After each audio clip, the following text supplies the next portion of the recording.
இங்கே ஒரு அண்ணனும் தங்கச்சியும் நடந்து வராங்க. அப்போ தங்கச்சியோட ஷூ வந்து அறுந்து போயிடுது.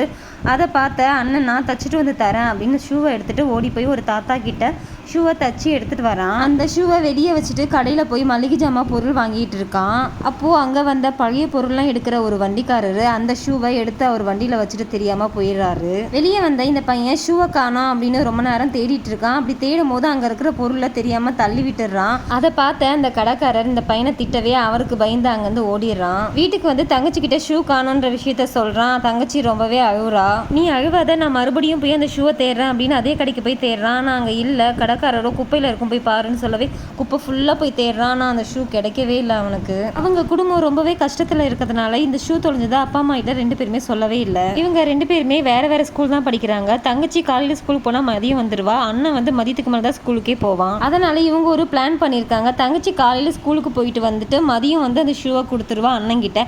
அண்ணன் மதியத்துக்கு மேலே அந்த ஷூவை போட்டுட்டு ஸ்கூலுக்கு போவான். இதுதான் இவங்களோட பிளானிங்கே. ஒரு நாள் அப்படி தங்கச்சி ஸ்கூல் முடிஞ்சு வரும்போது அந்த ஷூ வந்து ரொம்பவே லூஸா இருக்கிறதுனால சாக்கடையில விழுந்துருது. அவளும் அந்த ஷூவை எடுக்க அந்த ஷூ பின்னாடியே ஓடுறா. அந்த ஷூ ஒரு கல்லுக்கு அடியில போய் மாட்டிக்குது. இதை பார்த்துட்டு இருந்த ஒரு ஆளு குச்சியை எடுத்துட்டு வந்து மாட்டிக்கிட்டு இருந்த அந்த ஷூவை தள்ளி விட்டு எடுத்து கொடுக்குறாரு. தங்கச்சி வருவா, ஷூ தருவா அப்படின்னு இங்க அண்ணனும் ரொம்ப நேரமா காத்துட்டு இருக்கான். என்ன ஷூ ஈரமா இருக்கு அப்படின்னு அண்ணன் கேட்கறான். இல்ல, நான் வரும்போது சாக்கடையில ஷூ விழுந்துச்சு, ரொம்ப கஷ்டப்பட்டு தான் எடுத்தேன் அப்படின்னு தங்கச்சி சொல்றா. இப்போ அந்த ஷூவை போட்டுட்டு ஸ்கூலுக்கு லேட்டா போறான். அப்போ பிரின்சிபல் பாத்துறாரு. அவனை கூப்பிட்டு நீ டெய்லி லேட்டா வந்துட்டு இருக்க, நான் பார்த்துட்டு தான் இருக்கேன், இதுதான் உனக்கு லாஸ்ட் வார்னிங் அப்படின்னு அவனை திட்டி அனுப்புறாரு.